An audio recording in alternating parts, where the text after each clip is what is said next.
Hey, Tennessee. Monica Irvine, candidate for the Senate 6th District seat in the Republican primary. I wanted to share with you a few thoughts about what does it mean to make Tennessee constitutional again. You all, I believe that one of the most important jobs of any elected official in the state legislature is to make sure that every piece of legislation aligns with our state and federal constitution, and to make sure that our state constitution aligns with our federal constitution.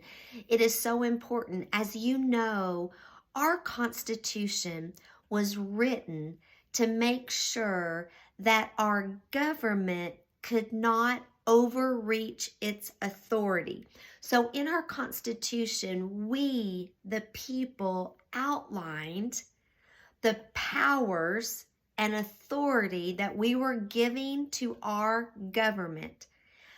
But if it's not in the Constitution, if we didn't outline a certain power or authority, that means that the federal government doesn't have it, as well as in our state constitution, our state government. Power is held by the people.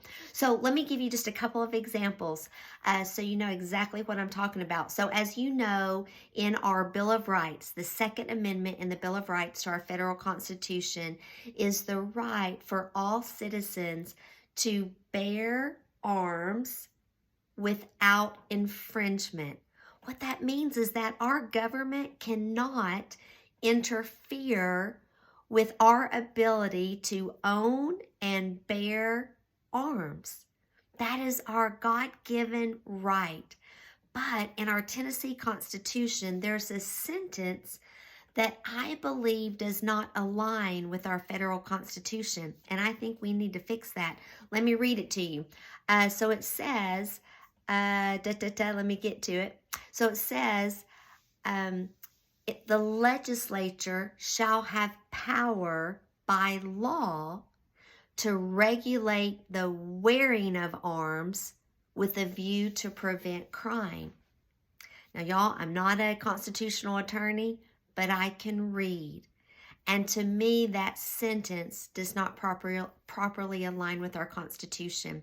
It's very important that we fix that. Our legislature cannot interfere with our right to bear arms. That's why when my opponent voted against SB 1498, that was the bill that was going to lower the age from 21 down to 18 for someone that can obtain a concealed gun carry permit.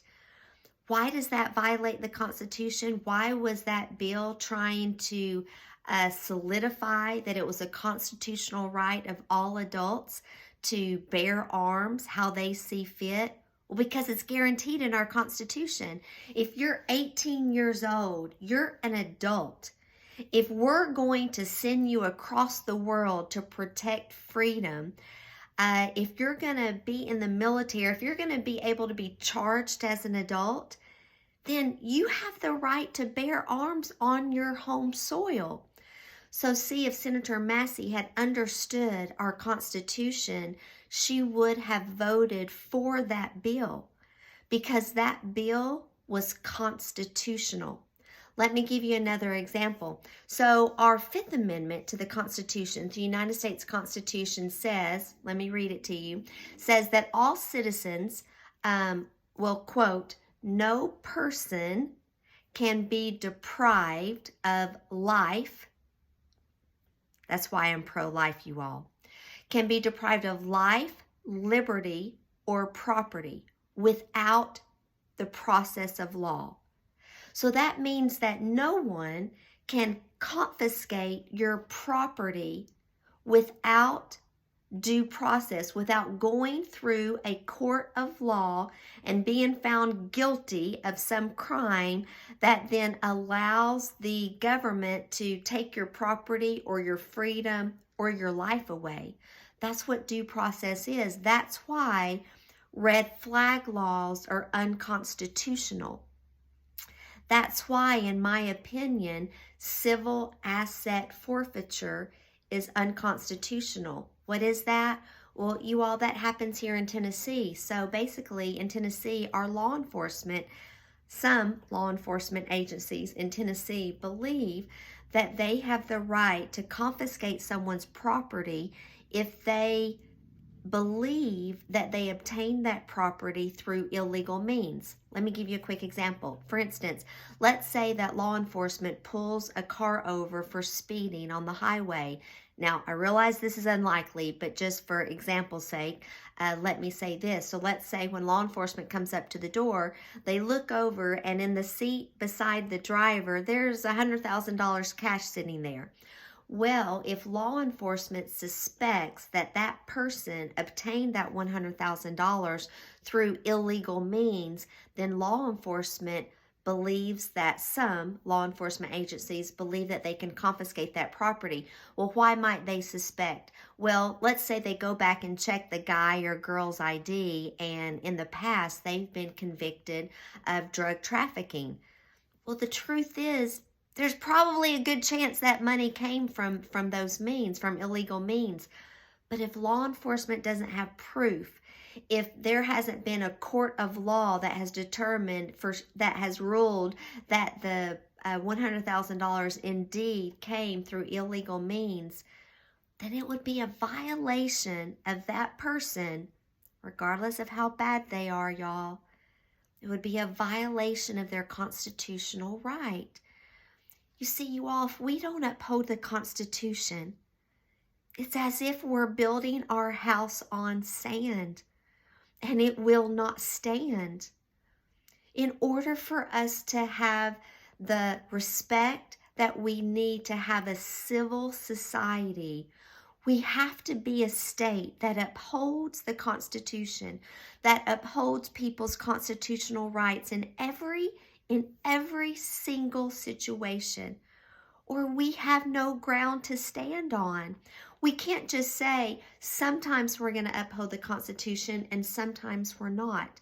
For instance, we have an amendment that says, I'm going to read it to you because I don't want to misquote, because I haven't memorized the Constitution. Wow, wouldn't that have been helpful if we did that in grade school? That no human authority, in our state constitution, it says, quote, no human authority can in any case whatsoever, control or interfere with the rights of conscience. See, that's why when we had a Senate Bill 1111 that said a healthcare provider cannot administer a vaccine to minors without parental consent, because it's a parent's constitutional right that they decide what they put inside their child's body. You can't they're the ones that get to decide whether their child is vaccinated or not, because it violates their conscience. We as a government can't do that. So that's why when Becky Massey withheld her vote, she was present in the health committee but not voting, withheld her vote. She couldn't decide whether healthcare providers should be able to administer a vaccine to a child without parental consent. You all, in my opinion, that's someone that doesn't understand the Constitution. That's what it means to make Tennessee constitutional again. It means that every piece of legislation has to be measured and weighed against our Constitution. That's what it means. I believe that as we do that, we will have a state that is strong.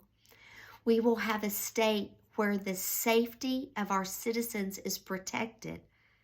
That's why state sovereignty is important. Just 2 weeks ago when President Biden issued the amendments to Title IX, where now he wants to give states a mandate that they have to allow a biological male, to use a women's bathroom. But in the state of Tennessee, we've already passed laws that say you have to use the bathroom of your sex. Why? Because we want to protect girls and women and their safety. So that's why it's important that our Constitution, our Tennessee Constitution, outlines what it means for our state to have sovereignty, so that if the federal government, like President Biden did 2 weeks ago, tries to overreach his authority that we the people have given him, that we can stand firm and not abide by unconstitutional executive orders and laws. Stand with me, Tennessee. Stand with the Constitution. I ask for your vote on August the 1st. Thank you for listening. Bye.